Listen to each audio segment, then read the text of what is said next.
నమస్తే నాగేశ్వర్ గారు. మాజీ ముఖ్యమంత్రి జగన్మోహన్ రెడ్డి మీద ఈ ప్రభుత్వం హత్యాయత్నం కేసు నమోదు చేసింది. A3గా జగన్ను పేర్కొన్నారు. సో ఇది కక్షపూరితము, ఉద్దేశపూర్వకంగా ఇబ్బంది పెడుతూ ఉన్నారు. గతంలో హైకోర్టు అండ్ సుప్రీంకోర్టు కూడా తోసిపుచ్చింది. అత్యున్నత న్యాయస్థానం ఆదేశాలను కూడా లెక్క చేయకుండా తాజాగా కక్ష సాధింపులతో ఈ కేసు నమోదు చేశారు అన్నది వైసీపీ ఆరోపణ. సార్, ఈ జగన్పై హత్యాయత్నం కేసు ఇది కక్షపూరితమా లేకుంటే కస్టోడియల్ వయలెన్స్ పైన కేసా అది కోర్టులో తేలుతుంది. నేను ఇక్కడ కూర్చొని మీడియా ట్రయల్ నడపకూడదు. సమాంతరమైన విచారణ జరిపి ఇందులో దోషి ఎవరు అని తేల్చి తీర్పులు చెప్పి జైలుకు పంపించే అధికారం మీడియాకు ఉండదు. అందువల్ల రఘురామకృష్ణరాజు ఆరోపిస్తున్నది తన పైన కస్టోడియల్ వయలెన్స్, తన కస్టడీలో ఉండగా సిఐడి కస్టడీ ఉండగా తను హింసించారు అని. వైసీపీ సహజంగానే ఇది కక్ష సాధింపంటుంది. అది తేలాల్సింది కోర్టులో. దాన్ని కోర్టులు డిసైడ్ అవుతాయి కదా, కేసు ఉందా లేదా, నిజంగానే కస్టడీ వయలెన్స్ జరిగిందా లేదా, మెడికల్ ఎగ్జామినేషను ఇవన్నీ కూడా జరిగాయి. కానీ ఇందులో ఉన్న పొలిటికల్ డైమెన్షన్ ఏంటంటే డెఫినెట్గా జగన్మోహన్ రెడ్డి పైన కేసులు మొదలయ్యాయి. రఘురామకృష్ణరాజు కేసు వస్తుందని అందరికీ తెలుసు. ఈ ఎన్నికల ఫలితాలు వచ్చిన రోజే తెలుసు రఘురామకృష్ణరాజుకు ఒక అంశం అనేది ముందుకు వస్తుంది. ఎందుకంటే రఘురామకృష్ణరాజు మధ్యలో టికెట్ కూడా రాకుండా ప్రయత్నాలు జరిగాయన్న ఆరోపణలు కూడా వచ్చాయి. ఆయన నరసాపురం నుంచి ఎంపీ కావాల్సిన వాడు, ఆయన సిట్టింగ్ ఎంపీ కూడా. ఆ సీటు బీజేపీకి ఇచ్చారు. బీజేపీ రఘురామకృష్ణరాజుకు ఇవ్వటానికి నిరాకరించింది. అక్కడ శ్రీనివాస్ వర్మ క్యాండిడేట్ అయ్యాడు, మంత్రి కూడా అయ్యాడు. సో జగన్మోహన్ రెడ్డి ప్రభావంతోనే బీజేపీ తనకి సీట్ ఇవ్వడం లేదు, బీజేపీ ఆ సీట్ తీసుకుందని కూడా రఘురామకృష్ణరాజు ఆరోపించారు. ఒక దశలో రఘురామకృష్ణరాజుకి ఏ టికెట్ ఉండదనుకున్నప్పుడు జగన్ వ్యతిరేక వర్గాల్లో తీవ్రమైన అసంతృప్తి మొదలైంది. ఎందుకంటే రఘురామకృష్ణరాజు జగన్ వ్యతిరేక రాజకీయ సింబల్గా ఉన్నాడు కనుక. అందువల్ల రఘురామకృష్ణరాజుకు అల్టిమేట్గా టీడీపీ ఉండి సీట్ ఇచ్చింది. అక్కడ శివరామరాజు, రామరాజులు పోటీలో ఉన్నా కూడా రఘురామరాజుకు సీట్ వచ్చింది. సో ఈ బ్యాక్గ్రౌండ్ ఎందుకు చెప్తున్నానంటే, ఈ బ్యాక్గ్రౌండ్ చూసినప్పుడు ఇక జగన్మోహన్ రెడ్డి పైన పెట్టే ఇతర అనేక కేసుల్లో ముందుగా కేసుగా రఘురామకృష్ణరాజు కేసు ఉంటుంది. అది ఊహించిందే. సో దాంతో మొదలైంది బ్యాటింగ్ మొదలైంది. ఇక అది జగన్మోహన్ రెడ్డి కూడా ఊహించిందే. ఎందుకంటే జగన్మోహన్ రెడ్డి రిజల్ట్స్ తర్వాత వచ్చిన మొదటి రియాక్షనే కష్టాలు మనకు కొత్త కాదు, కష్టాలు వస్తాయని నిర్వేదాన్ని ప్రకటించారు. So is expecting these things. ఇప్పుడు రెండు రకాల కేసులు, ఒకటి కేంద్ర కేసులు, సిబిఐ కేసులు, ఈడీ కేసులు. వాటిని స్పీడప్ చేసి అందులో జగన్మోహన్ రెడ్డికి శిక్ష పడేలా చేయాలనేది తెలుగుదేశం కోరికగా ఉంటుంది. తెలుగుదేశం ఆ ఒత్తిడి చేస్తుంది. కానీ భారతీయ జనతా పార్టీ అది వింటుందా అనేది అనుమానాస్పదమే.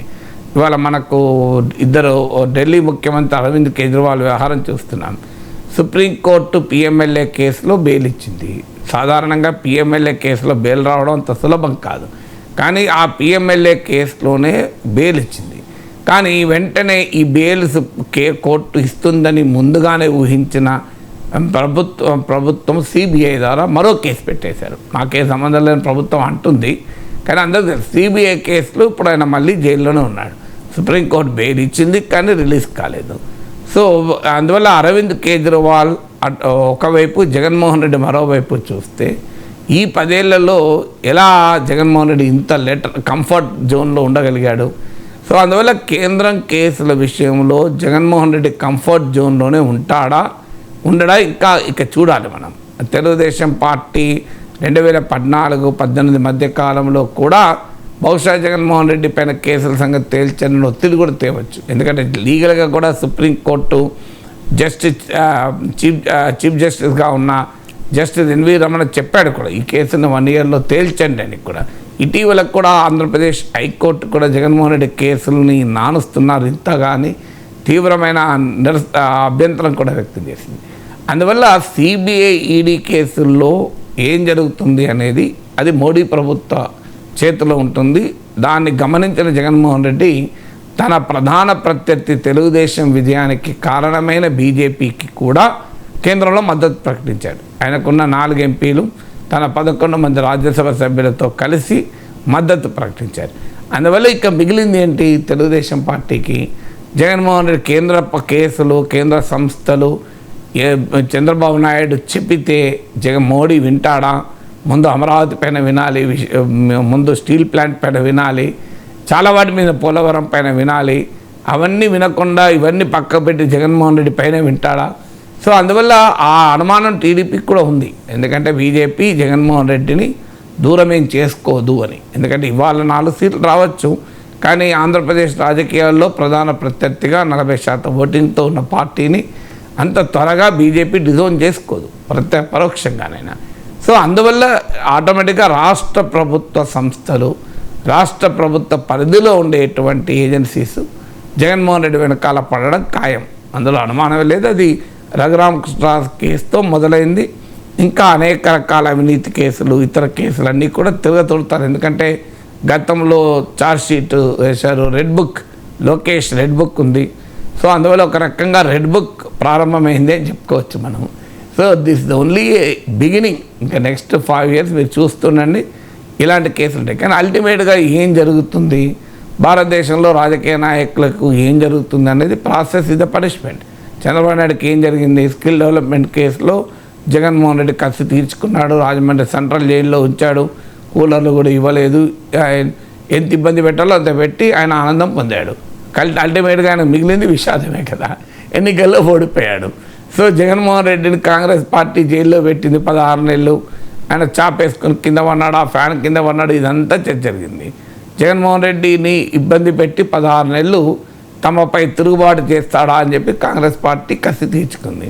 కానీ అల్టిమేట్గా జగన్మోహన్ రెడ్డికి ఏం లాభం? జగన్మోహన్ రెడ్డి ముఖ్యమంత్రి అయ్యాడు, కాంగ్రెస్ పార్టీ విషాదంలో మునిగింది. సో దేశ చరిత్ర అంతా చూసిన మనకు రాజకీయ నాయకుల్లో నిజంగా జైలుకు పోయి లాలూ ప్రసాద్ యాదవ్, మదన్ కూడా ఇలాంటి కొద్దిమంది మాత్రమే మనకు కనబడతారు. సో మీకు యూపీఏ కుంభకోణాలు, ఎన్డీఏ కుంభకోణాలు ఎన్ని చూడలేదు మనం. సో అందువల్ల ఇది నడుస్తుంది, ప్రాసెస్ ఇది పనిష్మెంట్. అల్టిమేట్గా ఆయనకు ఎన్నేళ్ళ జైలు శిక్ష పడి జైల్లోనే ఉండి డిస్క్వాలిఫై అయిపోయి పోటీ చేయలేని పరిస్థితి వస్తుందా? So let see. ఎందుకంటే లీగల్ ప్రాసెస్ మనం స్పెక్యులేట్ చేయకూడదు. బట్ ఒకటి మాత్రం నిజం, పొలిటికల్ ప్రాసెస్ అయితే బిగిన్ అవుతుంది. కక్ష సాధింపు ఉండదు అని చెప్పినా డెఫినెట్గా జగన్మోహన్ రెడ్డి పైన కేసులు తప్పదు. దీన్ని కక్ష సాధింపుని వైసీపీ అంటుంది, చట్టం తన పని దాన్ని చేసుకుంటూ పోతుందని టీడీపీ ఉంటుంది.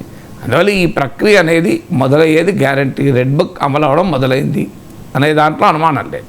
జగన్మోహన్ రెడ్డిని విమర్శించినందుకు రాజద్రోహం కేసు పెట్టారు అని అప్పట్లో రఘురామ్ కూడా ఆరోపించారు సార్. రాజద్రోహం కేసు కూడా ఆయన మీద నమోదైంది.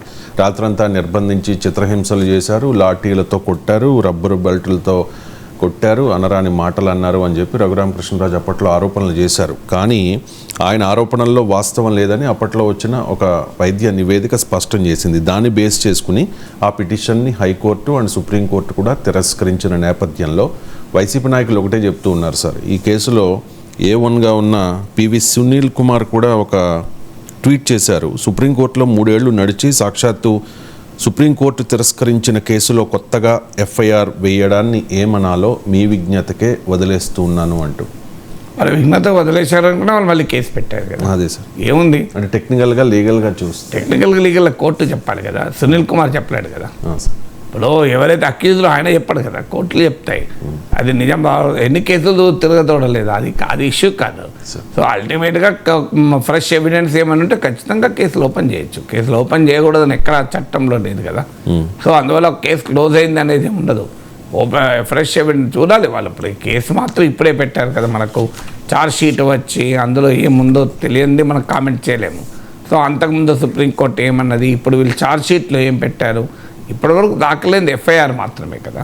యాక్చువల్గా మనకు ఛార్జ్షీట్ దాఖలైనప్పుడు అర్థమవుతుంది. Right sir. ఇక తల్లికి వందనానికి సంబంధించి ఆంధ్రప్రదేశ్లో టీడీపీ వైసీపీల మధ్య ఆరోపణల పర్వం కొనసాగుతోంది. తల్లి ఒడినే తల్లికి వందనంగా మార్చారు. అప్పట్లో వైఎస్ఆర్ కాంగ్రెస్ పార్టీ మేనిఫెస్టోలో ఆ మేనిఫెస్టోలో ఇచ్చింది వేరు, ఈ మేనిఫెస్టోలో ఇచ్చింది వేరు. పిల్లల చదువులకు ఏ పేదింటి తల్లి భయపడొద్దు, పిల్లల్ని బడికి పంపితే చాలు, ప్రతి సంవత్సరానికి 15,000 ఇస్తాము అని చెప్పి వైఎస్ఆర్ కాంగ్రెస్ పార్టీ మేనిఫెస్టోలో ఉంటే 2024 కూటమి మేనిఫెస్టోలో సూపర్ 6లో స్కూలుకు వెళ్ళే ప్రతి విద్యార్థికి ఏడాదికి 15,000 ఇస్తాము అని చెప్పి. అండ్ ఇక్కడ గవర్నమెంట్ ఇచ్చిన జీవో 29లో ఈచ్ మదర్ అని చెప్పి మెన్షన్ చేయడాన్ని వైసీపీ అభ్యంతరం వ్యక్తం చేస్తోంది. సార్, మీరు హామీ ఇచ్చారు, ఆ హామీని అమలు చేయడం లేదు అని చెప్పి ఆరోపణలు చేస్తున్నారు. ఏది వాస్తవం? ఇప్పుడు జీవో 29 ఇంటర్ప్రిటేషన్తో సంబంధం లేదు. చాలా సింపుల్ క్వశ్చన్ కదా, ఒక్కరికి ఇస్తారా, ఎంతమంది పిల్లలకైనా ఇస్తారా? దీనిపైన ముఖ్యమంత్రి క్లారిఫై చేస్తే సరిపోతుంది. ఏముంది అందులో? ఇప్పుడు దీనిపైన ఆరోపణలు ప్రత్యారోపణలకు అవకాశమే లేదు. పబ్లిక్ డొమైన్లో ఉన్న ప్రామిసే కదా. ఇప్పుడు జగన్మోహన్ రెడ్డి ఒక్కరికి ఇస్తే మేము కుటుంబంలో ఎంతమంది చదువుకునే బిడ్డలున్నా ఇస్తామని తెలుగుదేశం అన్నమాట నిజం. పబ్లిక్ డొమైన్లో ఉన్నదే కదా అది. సో దానికి ఇప్పుడు జీవో 29లో ఒకవేళ అలా లేదు, సో మీరు రాంగ్ అర్థం చేసుకుంటున్నారంటే ఏదైనా మళ్ళీ జీవోని సరి చేసుకోవచ్చు. జీవో ఈజ్ నాట్ పర్మనెంట్ కదా. జీవో ఏమి రాజ్యాంగ సవరణ కాదు, కాన్స్టిట్యూషనల్ అమెండ్మెంట్ కాదు. జీవోను ఇలా ఉంది అలా ఉంది అని జీవో మీద ఈకలి పీకడం కన్నా కూడా దాని మీద మరో క్లారిఫికేషన్ వస్తే సరిపోతుంది. జీవోకి అడెండమ్ అని కూడా ఇష్యూ చేయొచ్చు. సో లెట్ ద విద్యాశాఖ ఒక జీవోలో అడిషనల్గా క్లారిఫికేషన్ ఇచ్చి, లేదు ప్రతి బిడ్డకు each mother and each child అని యాడ్ చేస్తే సరిపోతుంది కదా. So every child of each mother అని అంటే అయిపోతుంది.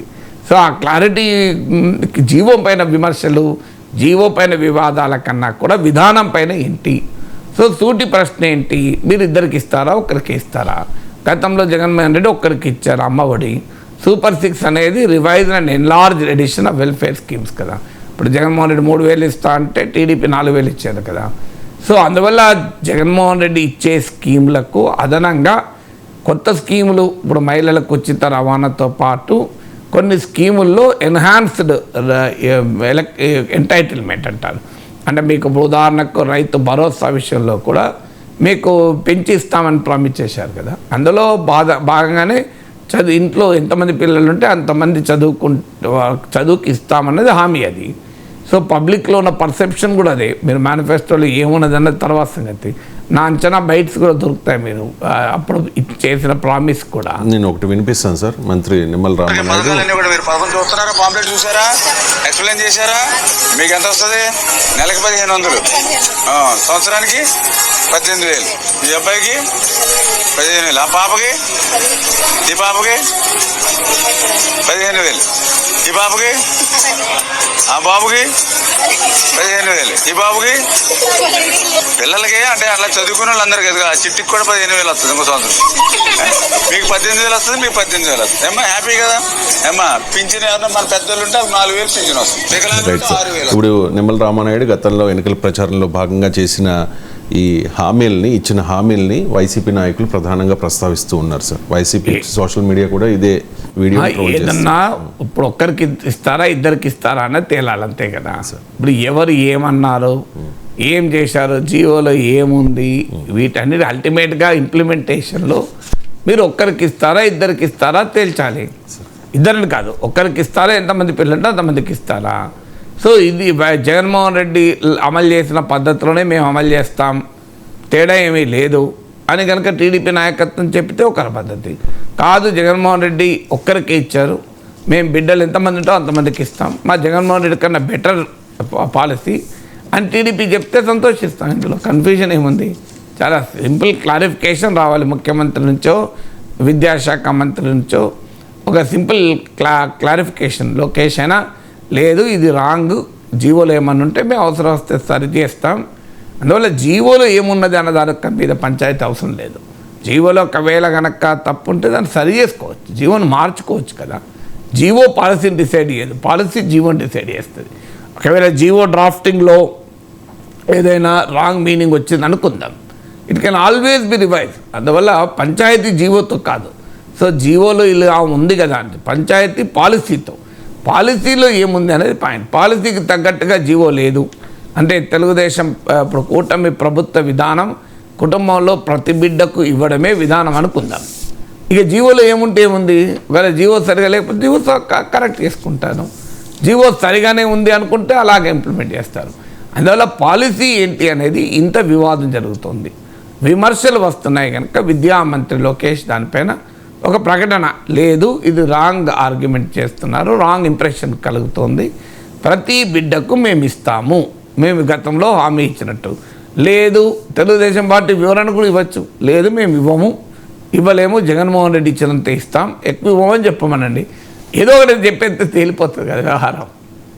Right sir. 2019 ఎన్నికల మేనిఫెస్టోలో పిల్లల్ని బడికి పంపితే చాలు ప్రతి సంవత్సరానికి 15,000 ఇస్తామని మాత్రమే వాళ్ళు హామీ ఇచ్చారు. కానీ వైఎస్ భారతి అవ్వచ్చు, అప్పుడు జగన్కి సపోర్ట్ చేసిన షర్మిల కూడా, కానీ ఎలా ఇచ్చారంటే ప్రతి విద్యార్థికి ప్రతి బిడ్డకి కూడా 15,000 ఇస్తాము అని హామీ ఇచ్చారు. ఓవరాల్గా వాళ్ళు ఇచ్చిన ఎష్యూరెన్స్ అది.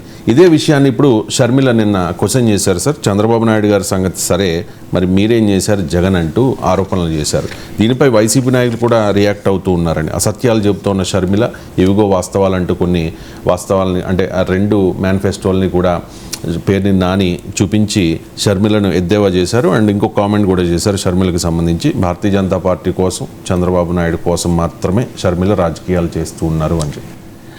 షర్మిల ఎవరి కోసం రాజకీయం చేయాలన్నది షర్మిల ఇష్టం కదా. షర్మిల ఎలా ఎవరికొర రాజకీయాలు చేయాలో ఉన్నో పేరుని నానో జగన్మోహన్ రెడ్డి డిసైడ్ చేయడు. షర్మిల కాంగ్రెస్ పార్టీ నాయకురాలు. కాంగ్రెస్ పార్టీ నాయకురాలు బీజేపీకి రాజకీయం ఎలా చేస్తుంది? కాంగ్రెస్ పార్టీ నాయకురాలు కాంగ్రెస్ పార్టీ కొరకే రాజకీయం చేస్తుంది కదా. షర్మిల పైన ఆ విమర్శ ఎందుకు చేస్తోందంటే మీరు జగన్మోహన్ రెడ్డి ప్రభుత్వాన్ని ప్రశ్నిస్తున్నారు కనుక రాజకీయ పార్టీలు రాజకీయ నాయకులు చేసే పని అదే.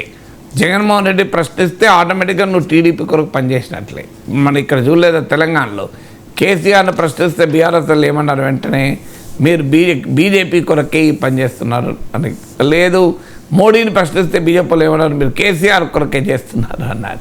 సో అల్టిమేట్గా షర్మిల రాజకీయం షర్మిల కొరకు చేస్తారు. షర్మిల చంద్రబాబు కొరకో బీజేపీ కొరకో రాజకీయం చేయాలంటే ఆ పార్టీలో చేరుతారు కదా. కాంగ్రెస్ పార్టీలో చేరి 1-2% ఓటింగ్తో ఈ చంద్రబాబు నాయుడుకి ఏం రాజకీయంగా ఉపయోగపడతారు. సో అందువల్ల బీజేపీలో చేరి బీజేపీ నాయకురాలుగా మారి ఇప్పుడు చంద్రబాబు నాయుడు ప్రభుత్వంలో క్యాబినెట్లో కూడా ఉండేది కదా. సో అందువల్ల షర్మిల ఎలా రాజకీయం చేస్తుందనేది ఆమె రాజకీయ హక్కది. సో ఆమె ఏమైనా చేస్తుంది, ఆమె చేసిన విమర్శ రైటా రాంగ్ అనేదే క్వశ్చన్. సో అందువల్ల ఆమె ఎవరి కొరకు రాజకీయం చేస్తుంది అనే ఆరోపణలో అర్థం లేదు. ఆ మాటకైతే జగన్మోహన్ రెడ్డి కూడా బీజేపీ కోసమే రాజకీయం చేశాడు కదా 5 ఏళ్ళు. ఆయన ఏమీ బీజేపీ వ్యతిరేక రాజకీయం ఏం చేయలే కదా. పేరు నాకు తెలియదా, ఈ 5 ఏళ్ళు బీజేపీకి అనుకూల రాజకీయమే చేశారు జగన్మోహన్ రెడ్డి. చివరకు పార్లమెంట్లో అవిశ్వాస తీర్మానం పెడితే కూడా అప్పటికి ఎన్డీఏలో లేని చంద్రబాబు నాయుడు కానీ, ఎన్నడూ ఎన్డీఏలో లేని జగన్మోహన్ రెడ్డి కానీ బీజేపీకి అనుకూలంగానే పార్లమెంట్లో ఓటు వేయించారు కదా పార్టీ ఎంపీలతో. ఇది అందరికీ తెలిసిన విషయం, కళ్ళ ముందున్న విషయం. అందువల్ల బీజేపీ విషయంలో చంద్రబాబు నాయుడు అయినా జగన్ అయినా అందరూ బీజేపీ అనుకూల రాజకీయం చేసింది. ఇందులో బీజేపీ వ్యతిరేక రాజకీయం ఎవరు చేశారు కనుక ఇక చంద్రబాబు నాయుడు అనుకూల రాజకీయాలు చేస్తారనుకోండి. జగన్మోహన్ రెడ్డిని వ్యతిరేకించడం అనేది షర్మిల రాజకీయం. అందరికీ తెలుసు షర్మిల చంద్రబాబు కోసం రాజకీయాలకు ఎంటర్ కాలే. షర్మిలకు జగన్మోహన్ రెడ్డితో ఉన్న విభేదాల వల్ల ఆమె విడిపోయారు. ఆమెకు విడిపోవడానికి ప్రాతిపదిక చంద్రబాబు నాయుడు కాదు. జగన్మోహన్ రెడ్డి మీద కోపంతో రాజకీయం, జగన్మోహన్ రెడ్డితో వ్యతిరేకతతో రాజకీయం చేసేటప్పుడు ఆమె ఫోకస్ అంతా జగన్మోహన్ రెడ్డి పైన ఉంది, సహజంగా చంద్రబాబు నాయుడు పైన లేదు. అది ఈవెన్ అసెంబ్లీ ఎన్నికల సమయంలో కూడా చూసాం. సో ఇప్పుడు కూడా ఆ ఫోకస్ ఆమె కాంగ్రెస్ పార్టీకి రాజకీయ లక్ష్యం వేరు, వైఎస్ షర్మిల రాజకీయ లక్ష్యం వేరు. వైఎస్ షర్మిల రాజకీయ లక్ష్యం జగన్మోహన్ రెడ్డి, అందులో డిస్ప్యూట్ ఏమీ లేదు కదా. సో అందువల్ల ఆమె ప్రభుత్వం పైన పోరాడకుండా ప్రతిపక్షం పైన పోరాడుతుంది. సో ప్రభుత్వాన్ని ప్రశ్నించకుండా ప్రతిపక్షాన్ని ప్రశ్నిస్తుంది. జగన్మోహన్ రెడ్డి ఏమన్నాడు ఏం చేశాడు అనేది అయిపోయింది, అది ముగిసిన అధ్యాయం కదా. 5 ఏళ్ళు అమ్మఒడి అమలైన తీరు చూసి అప్పుడు కనుక ప్రశ్నిస్తే ఉపయోగపడేది. సో జగన్మోహన్ రెడ్డి ఇద్దరికని ఇస్తామని అని ఒక్కరికి ఇచ్చిన రోజు షర్మిల ఎందుకు మౌనంగా ఉన్నారు? అప్పుడు మౌనంగా ఉండాల్సింది కాదు కదా, అప్పుడే రోడ్డు మీదకి రావాల్సిందే. కానీ అప్పటికి ఇంకా ఒక జగన్తో పంచాయతీ లేదు, అందువల్ల ఆమె బయటికి రాలేదు.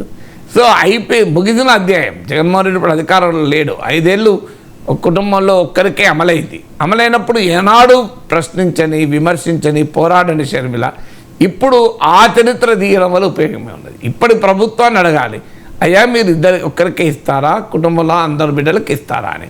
సో ఇప్పుడు ప్రభుత్వాన్ని అడగకుండా గత ప్రభుత్వ హయాంలో చేయలేదు, గత ప్రభుత్వాలలో చేయనప్పుడు మీరెందుకు మౌనంగా ఉన్నారు, మీరు ఎందుకు రోడ్డుకెక్కి పోరాడలేదు అనే ప్రశ్నకు ఆన్సర్ ఉండాలి కదా. సో అందువల్ల ఇప్పుడు కూడా ప్రతిపక్షాన్ని ప్రశ్నిస్తే ప్రయోజనం ఉండదు, ప్రభుత్వాన్ని ప్రశ్నించడం వల్ల ప్రజలకు ఉపయోగం.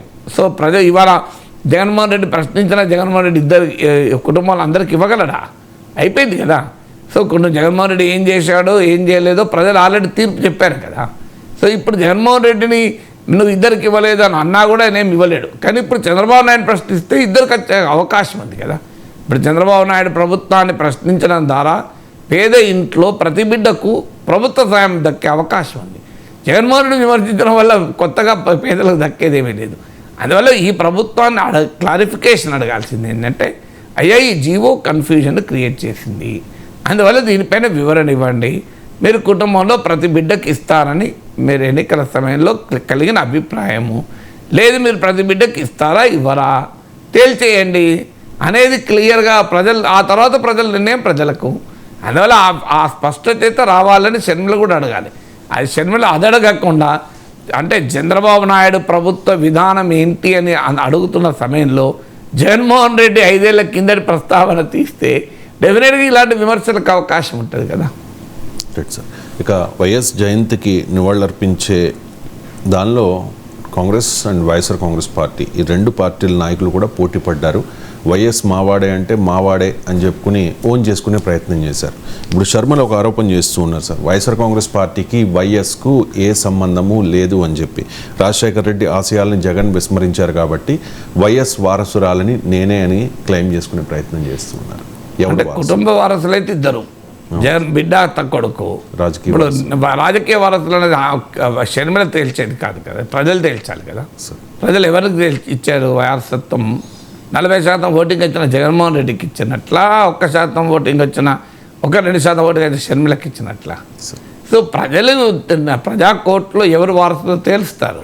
ఇప్పుడు ఎన్టీ రామారావు వారసత్వం ఎవరిదని చర్చ జరిగింది. సో చంద్రబాబు నాయుడు పైన ఇప్పటికీ కూడా వెన్నుపోటుదారుడు, మామను వెన్నుపోటు ఇప్పటికీ అంటుంటారు.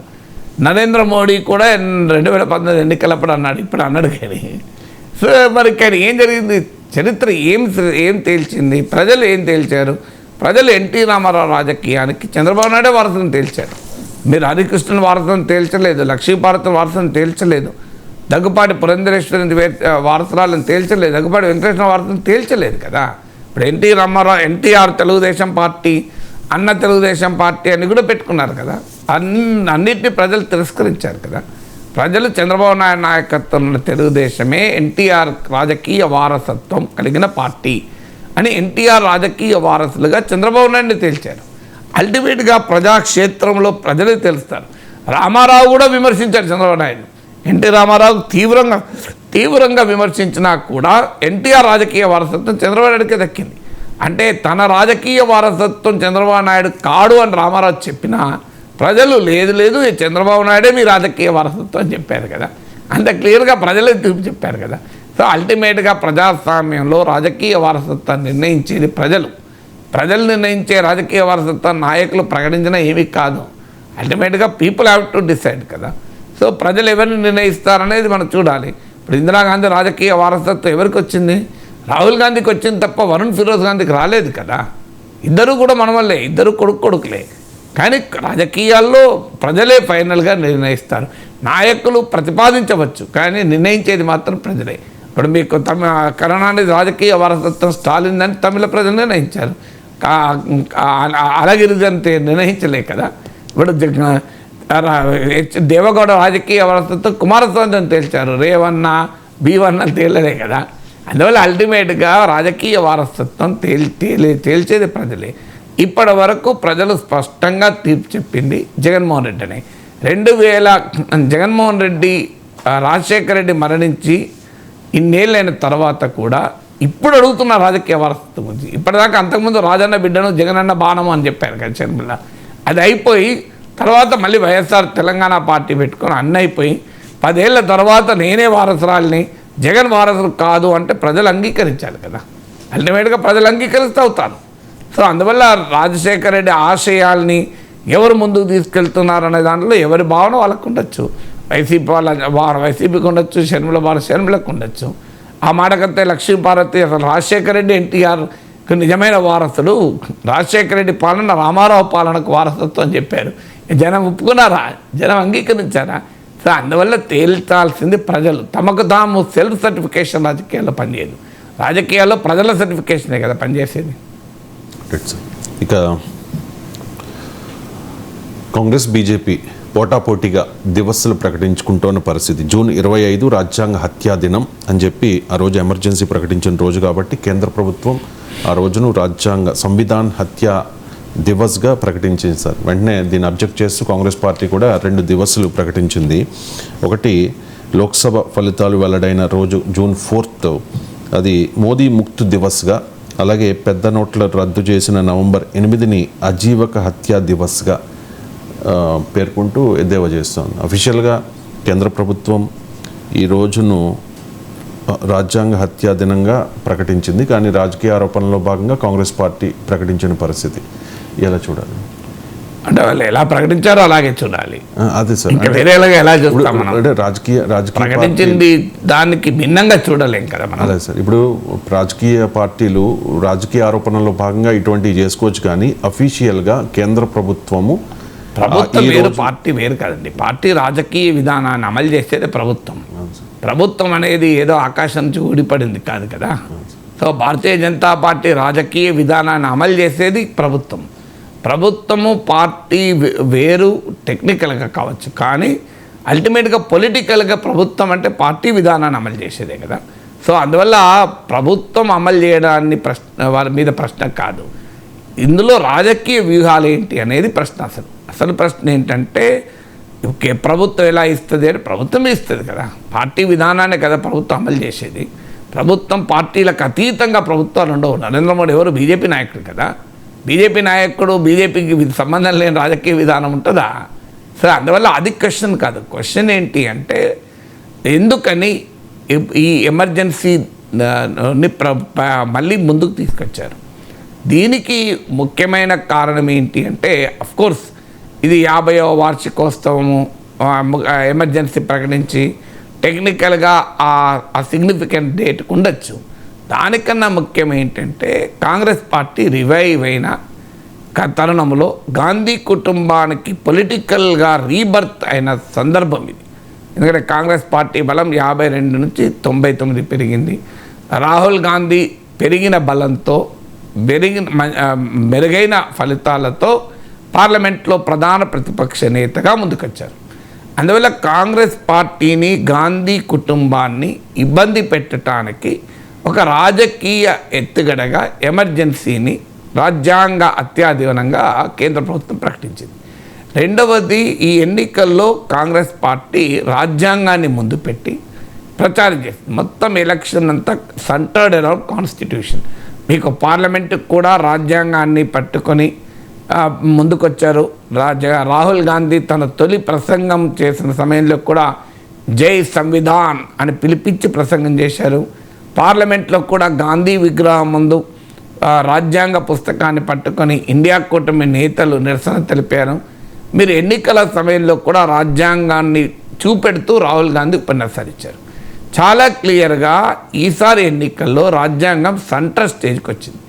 ముఖ్యంగా రాజ్యాంగం 400 సీట్లు వస్తాయని ఎప్పుడైతే మోడీ ప్రకటించాడో ఆ 400 సీట్లు ప్రకటించిన మరుక్షణమే అనంత్ హెగడే లాంటి కొంతమంది బీజేపీ నేతలు మాకు 400 సీట్లు వస్తే రాజ్యాంగాన్ని మారుస్తామని ప్రకటన చేశారు.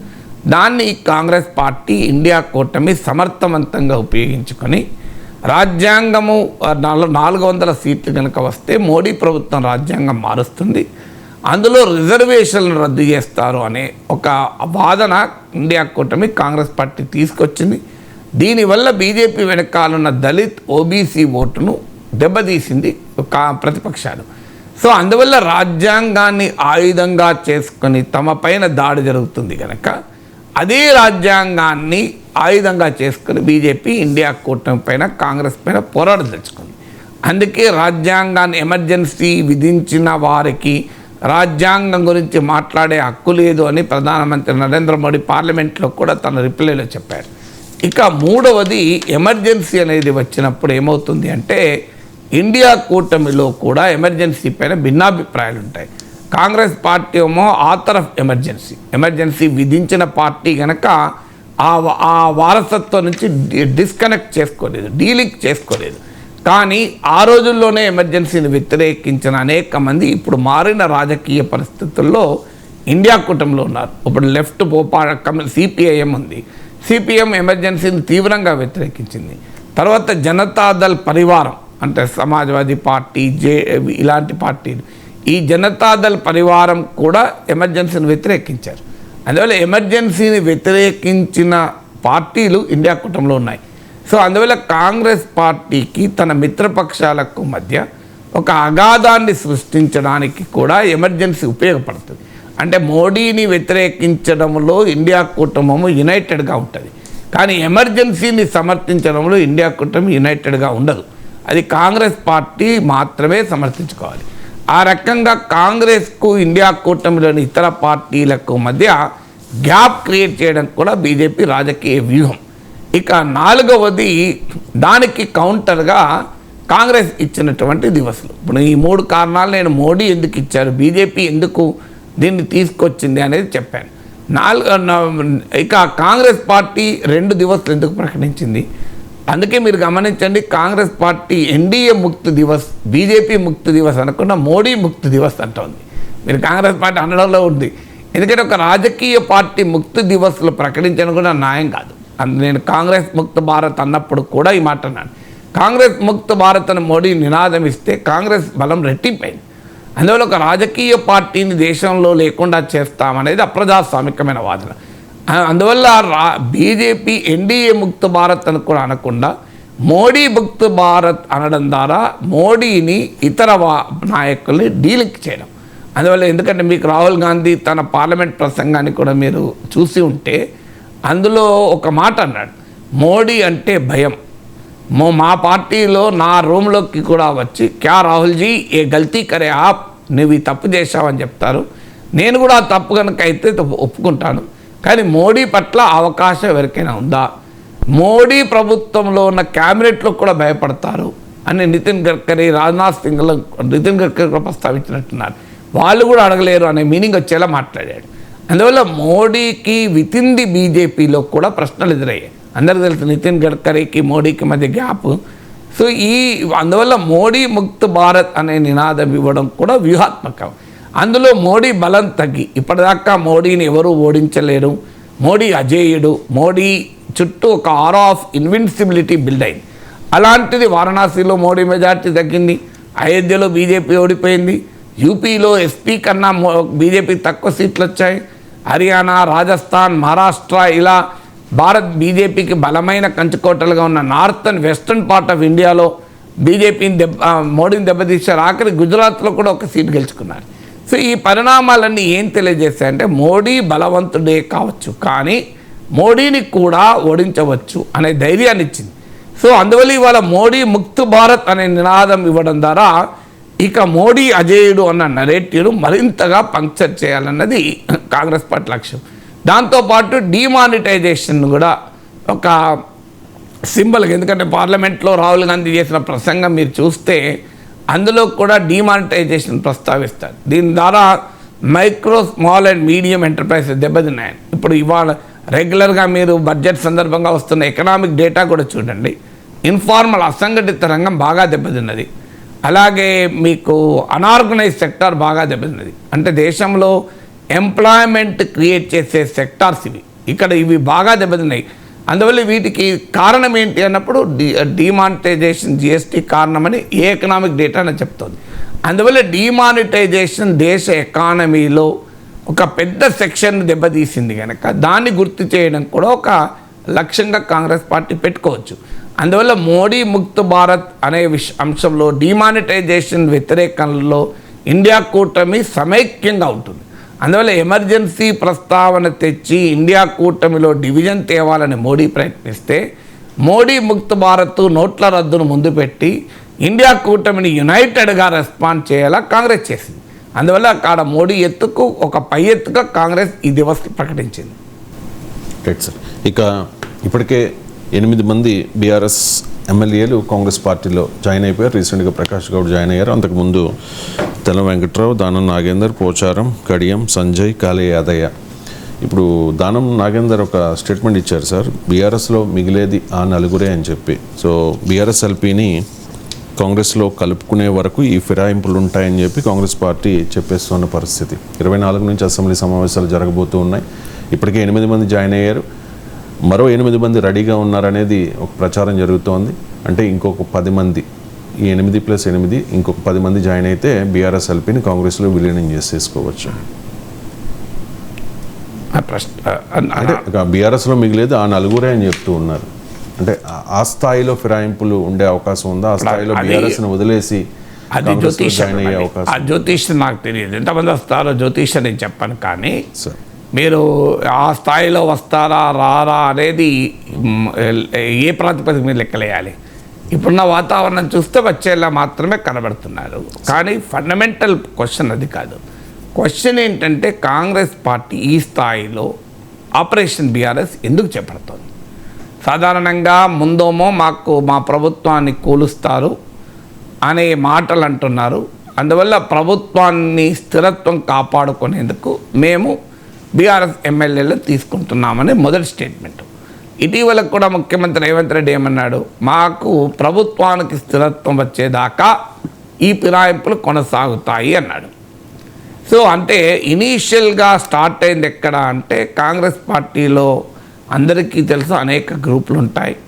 కాంగ్రెస్ పార్టీ స్వల్పమైన మెజారిటీతో ప్రభుత్వం నిలబడంత సులభం కాదు. అందులో బీజేపీ బీఆర్ఎస్లో పదే ఈ ప్రభుత్వం కూలిపోతుంది, ఈ ప్రభుత్వం ఉండదు అనే ప్రకటనలు చేశారు. ఆ కాంటెక్స్ట్లో మొదలైంది ఈ ఫిరాయింపులు అనేది. అందువల్ల ఆ కాంటెక్స్ట్లో మొదలైన తర్వాత ఇప్పుడు ఆల్రెడీ 8 మంది వచ్చేసారు. కాంగ్రెస్ పార్టీకి 64 మంది ఎమ్మెల్యేలు ఉన్నారు. ఒక సిపిఐ ఎమ్మెల్యే మద్దతు ఉంది, అంటే 73 అయింది. ఎంఐఎం చాలా క్లియర్గా కాంగ్రెస్ వైపే కనబడుతుంది, అంటే 80 మంది మద్దతు ఉంది. నిజంగా చెప్పాలంటే ఇప్పుడు మళ్ళీ కొత్తగా బీఆర్ఎస్ ఎమ్మెల్యేలు అవసరం లేదు. ఆల్రెడీ బీఆర్ఎస్ ఎమ్మెల్యేలు వస్తుంటే స్థానికంగా కాంగ్రెస్లో ఇబ్బందులు కూడా మొదలయ్యాయి. సో ఇప్పుడు మీకు జీవన్ రెడ్డి వ్యవహారం చూసాం. సంజయ్ పార్టీలో చేరుతా అంటే జీవన్ రెడ్డి తీవ్రమైన అభ్యంతరం చెప్పాడు. అయినా కూడా మరి కాంగ్రెస్ పార్టీ ఎందుకు చేర్చుకుంటోంది బీఆర్ఎస్ ఎమ్మెల్యేలని? సో ఇంత ఆపరేషన్ ఆకర్ చేయడానికి కారణం ఏంటి? కాంగ్రెస్ పార్టీని ఆ రోజుల్లో దెబ్బతీశారు కనుక కసితో చేస్తున్నారా? అదొక్కటే కసి ఒక్కటే కాదు, ప్రాతిపదిక ఏంటి అంటే ఇటీవల పార్లమెంట్ ఎన్నికల ప్రాతిపదిక. ఇటీవల పార్లమెంట్ ఎన్నికల సమయంలో ఒక ట్రెండ్ కనబడ్డది. ఎమ్మెల్యేలు, ఎంపీలు, ఇతరులు కొరియన్ కమిటీ, కాంగ్రెస్ అధిష్టానం పంపించిన కొరియన్ కమిటీ ముందు కూడా నివేదించింది అదే. ఏంటి ఆ పాయింట్? అది మీకు అంటే బీఆర్ఎస్ ఓటు కాస్త బీజేపీకి షిఫ్ట్ అయినటువంటి ఒక వైనం కనబడ్డది. మీకు 14% బీజేపీకి ఓటు వస్తే 14% వస్తే అసెంబ్లీ ఎన్నికల్లో, లోక్సభ ఎన్నికల్లో బీజేపీకి 35% ఓటు వచ్చింది. అలాగే బీఆర్ఎస్కు అసెంబ్లీ ఎన్నికల్లో 37% ఓటు వస్తే అది కాస్త లోక్సభ ఎన్నికల్లో 17% పడిపోయింది. అంటే బీఆర్ఎస్ ఓటింగ్ 20% తగ్గింది, బీజేపీ ఓటింగ్ 21% పెరిగింది. కొన్ని చోట్ల కాంగ్రెస్ పార్టీ ఓటింగ్ కోల్పోవచ్చు, కొన్ని చోట్ల పెంచుకోవచ్చు. కానీ ఓవరాల్గా కాంగ్రెస్ పార్టీ ఓటింగ్ 40% దగ్గర నిలబడ్డది. అసెంబ్లీ ఎన్నికలతో పోలిస్తే స్వల్పంగా పెరిగింది కూడా. అందువల్ల క్లియర్గా కనబడ్డది మ్యాసివ్ బీఆర్ఎస్ ఓట్ షిఫ్ట్ బీజేపీకి జరిగింది. సో దీనివల్లనే మేము ఆశించిన స్థాయిలో ఎంపీ సీట్లు గెలుచుకోలేకపోయామని కూడా కాంగ్రెస్ నాయకులు కొరియన్ కమిటీ ముందు చెప్పింది కూడా చూసాం. అందువల్ల నిన్న బీఆర్ఎస్ బలహీన పడడాన్ని కాంగ్రెస్ కాదు ఎవడు ఆపలేడు. బీఆర్ఎస్ ఎమ్మెల్యేలు పోవడాన్ని కాంగ్రెస్ పార్టీ తీసుకున్నా తీసుకోకపోయినా వాళ్ళు పోతారు. పోయే వాళ్ళు బీఆర్ఎస్లో ఉండలేకపోతున్నారు. బీఆర్ఎస్తో తమకు రాజకీయ భవిష్యత్తు లేదని అనుమానంతో పోతున్నారు. ఎందుకంటే బీజేపీ రాజకీయ నాయకుడు కాంగ్రెస్ పార్టీ పట్ల కమిట్మెంట్తో బీఆర్ఎస్ పోవడం లేదు, బీఆర్ఎస్ పట్ల అపనమ్మకంతో పోతున్నారు. అందువల్ల కాంగ్రెస్ నాయకత్వ అనుమానం ఏంటంటే మనం తీసుకోకపోతే ఆటోమేటిక్గా బీజేపీ తీసుకుంటుంది. నిన్న కాంగ్రెస్ నాయకులు బహిరంగంగా చెప్పింది ఇది. మీరు ఒక కాంగ్రెస్ పార్టీ చేర్చుకోక అకామిడేట్ చేయని బీఆర్ఎస్ నాయకులు పార్లమెంట్ ఎన్నికల సమయంలో కూడా బీజేపీలో చేరారు. ఇప్పుడు మీకు జహీరాబాద్ లో బీబీ పాటిల్ కావచ్చు, ఆదిలాబాద్లో నగేష్ కావచ్చు, మహబూబాబాద్లో సీతారాం నాయక్ కావచ్చు, వీళ్ళంతా బీఆర్ఎస్ నేతలే కదా. సో నల్గొండలో సైదిరెడ్డి కావచ్చు. అంటే ఎవరైతే కాంగ్రెస్ పార్టీలో అకామిడేట్ కావటానికి స్కోప్ లేదో అంటే ఇప్పుడు నల్గొండలో ఉన్నారు సైదిరెడ్డి, హుజూర్ నగర్ మాజీ ఎమ్మెల్యే, బీఆర్ఎస్ ఎమ్మెల్యే. ఆయన కాంగ్రెస్లో చేరితే కాంగ్రెస్ ఆయన టికెట్ ఇవ్వదు. ఎందుకు ఇవ్వదంటే అక్కడ జానారెడ్డి కొడుకు పోటీ చేస్తున్నాడు. సో నల్గొండలో కాంగ్రెస్ పార్టీ ప్లేస్ ఖాళీ లేదు, అందువల్ల అక్కడికి అవకాశం లేదు. సో అందువల్ల కాంగ్రెస్ పార్టీకి అకామిడేట్ చేసుకోలేని పరిస్థితిలో ఉన్న చోటల్లా పార్లమెంట్ ఎన్నికల సమయంలో బీఆర్ఎస్ నేతలు బీజేపీలోకి వెళ్ళారు. సో అందువల్ల ఇప్పుడు కూడా కాంగ్రెస్ అనుమానం ఏంటంటే కాంగ్రెస్ పార్టీ చేర్చుకున్నా చేర్చుకోకపోయినా, కాంగ్రెస్ పార్టీ డోర్స్ తెరిచినా తెరచకపోయినా బీఆర్ఎస్ ఎమ్మెల్యేలు ఉండరు. మరి వాళ్ళు బీజేపీలకి వెళ్తే ఏం జరుగుతుందంటే బీజేపీ బలపడుతుంది. బీజేపీకి ఏంటంటే పార్లమెంట్ ఎన్నికల్లో వచ్చింది పూర్తిగా అది కొంత బలుపు కొంత వాపు మిక్స్ అయి ఉంటుంది. అది గతంలో కూడా మనం చూసాం. ఇప్పుడు లోకల్ బాడీస్ ఎలక్షన్స్కు ముందు గనక బీఆర్ఎస్ ఎమ్మెల్యేలు పెద్ద సంఖ్యలో బీజేపీలో చేరితే తమకు నష్టం జరుగుతుందని కాంగ్రెస్ భావిస్తోంది. అందుకే స్థానిక ఎన్నికల లోపు బీఆర్ఎస్ ఎమ్మెల్యేలను చేర్చుకోవడం ద్వారా తమకు ప్రయోజనం కలగడమే కాదు, బీజేపీకి ప్రయోజనం కలగకుండా చేయడం కూడా ఒక ఉద్దేశం. అందువల్ల 8 లోక్సభ సీట్లు గెలుచుకున్న స్థానిక ఎన్నికల్లో ప్రభావం చూపలేకపోతే బీజేపీ అసెంబ్లీ ఎన్నికల వరకు పెరగదు. సో అందువల్ల ఇవాళ బీజేపీ ఇది ఆపరేషన్ బీఆర్ఎస్ఏ కాదు, కాంగ్రెస్ పార్టీ ఇది ఆపరేషన్ బీజేపీ కూడా. ఒక రకంగా బీఆర్ఎస్కి ఆపరేషన్ చేసి బీజేపీని దెబ్బతీసే ప్రయత్నం కూడా కాంగ్రెస్ చేస్తోంది. So Congress party target is not just BRS. Congress party బీఆర్ఎస్ను టార్గెట్ చేయడం ద్వారా బీజేపీని కట్టడి చేయడం కూడా ఒక రాజకీయ లక్ష్యం. ఇప్పుడు ఆల్రెడీ బీజేపీ నిన్న విస్తృత స్థాయి సమావేశం పెట్టి స్థానిక ఎన్నికలకు సిద్ధపడాలి అని కూడా వాళ్ళు పిలిపించారు. సో ఎందుకంటే బీజేపీకి ఒక పెద్ద ఛాలెంజ్ ఏంటంటే ఎంపీ ఎమ్మెల్యేలకే క్యాండిడేట్ లేదు, సర్పంచ్లకి ఎక్కడ క్యాండిడేట్లు ఉంటారు. అందువల్ల బీఆర్ఎస్ నాయకులు వెళ్తే ప్రాబ్లం అవుతుంది. తర్వాత కాంగ్రెస్ పార్టీకి పొలిటికల్ జాగ్రఫీ కూడా కీలకం. అంటే అసెంబ్లీ ఎన్నికల ఫలితాలని మీరు అలాగే లోక్సభ ఎన్నికల ఫలితాలని తెలంగాణ మ్యాప్ వేసుకొని మీరు ఒక పొలిటికల్ జాగ్రఫీ గీశారనుకోండి, క్లియర్గా మనకు కనబడుతుంది హైదరాబాదు దాని చుట్టూ ఉన్న ప్రాంతాల్లో కాంగ్రెస్ లేదు. అసెంబ్లీ ఎన్నికల్లో గ్రేటర్ హైదరాబాద్లో ప్రభావం చూపలేకపోయారు. ఇటీవల లోక్సభ ఎన్నికల్లో కూడా మీరు మల్కాజ్గిరి అలాగే మీకు సికింద్రాబాదు, చేవెళ్ళ ఈ 3 సీట్లు కూడా బీజేపీ గెలుచుకుంది. హైదరాబాద్లో సహజంగానే బీజేపీ నెంబర్ 2లో ఉంది, కాంగ్రెస్ పార్టీకి ఎక్కడా లేదు. అందువల్ల హైదరాబాద్ నగరంలో రేపు జిహెచ్ఎంసీ ఎన్నికలు రాబోతున్నాయి. జిహెచ్ఎంసీలో కనుక కాంగ్రెస్ ప్రభావం చూపెట్టకపోతే రాష్ట్ర రాజకీయాల్లో ఒక రాంగ్ మెసేజ్ పోతుంది, క్యాపిటల్ సిటీలో కూడా లేకపోతే. అందుకే మీకు బీఆర్ఎస్ కూడా అధికారంలోకి వచ్చిన తర్వాత చేసిన మొదటి పని టీడీపీకి చెందిన హైదరాబాద్ ఎమ్మెల్యేలందరినీ లాక్కొని జిహెచ్ఎంసీలో ఒక ఉద్యమ కాలంలో పోటీ చేస్తానికి కూడా వెనకాడి బహిష్కరించిన బీఆర్ఎస్ కాస్త 99 సీట్లు కార్పొరేషన్లు తెచ్చుకోగలిగింది. సో బీఆర్ఎస్ ఎలా తెచ్చుకోగలిగింది? సొంత బలం కాదు. బీఆర్ఎస్ ఎలా ఈవెన్ మీకు 2014లో కూడా మల్కాజ్గిరిలో టీడీపీ గెలిచింది, ఎంపీగా మల్లారెడ్డి గెలిచాడు. సో అందువల్ల సికింద్రాబాద్లో కూడా టీఆర్ఎస్ గెలవలేదు. సో అందువల్ల టీఆర్ఎస్కు ఏ ప్రాబ్లం అయితే ఉండనో కాంగ్రెస్కి ఇప్పుడు అదే ప్రాబ్లం ఉంది. అందువల్ల టీఆర్ఎస్ ఏం చేసిందో కాంగ్రెస్ అదే చేస్తుంది. టీఆర్ఎస్ ఏం చేసింది? తెలుగుదేశం పార్టీ తరఫున గెలిచిన సిటీ ఎమ్మెల్యేలందరినీ తమ వైపు తిప్పుకొని సిటీలో బలపడి జిహెచ్ఎంసీ గెలుచుకుంది. ఇప్పుడు కాంగ్రెస్ పార్టీ కూడా అదే ఎమ్మెల్యేలు మళ్ళీ ఆ రోజు టీడీపీ నుంచి టీఆర్ఎస్లో చేరిన ఎమ్మెల్యేలే ఎవరు ప్రకాష్ కానీ మీకు ప్రకాష్ గౌడ్ కానీ మీరు అరకపూడి గాంధీ కానీ వీళ్ళెవరు ఆ రోజు టీడీపీ ఎమ్మెల్యేలుగా గెలిచి టీఆర్ఎస్లో చేరి హైదరాబాద్లో టీఆర్ఎస్ బలపడటానికి దోహదం చేసిన నాయకులు. ఇవాళ వాళ్ళను మళ్ళీ కాంగ్రెస్ తీసుకొని కాంగ్రెస్ కూడా హైదరాబాద్లో బలపడాలి అనేది రాజకీయ వ్యూహం. సో ఆ రాజకీయ వ్యూహంలో భాగంగా ఇవాళ బీఆర్ఎస్ ఎమ్మెల్యేలు లాక్కుంటుంది. అందువల్ల ఇవాళ మన ముందున్న ప్రశ్న అది 26 అవుతుందా కాదా, ఎప్పుడవుతుంది, ఏ డేట్ అవుతుంది, ఇది కాదు ప్రశ్న. అది అయ్యేది అవుతుంది, ఎలాగో అవుతుంది. కానీ ఈ ఆపరేషన్ చేయడంలో ఉన్న డీపర్ పొలిటికల్ పాయింట్ మనం చర్చించాలి. Right sir, thank you so much sir.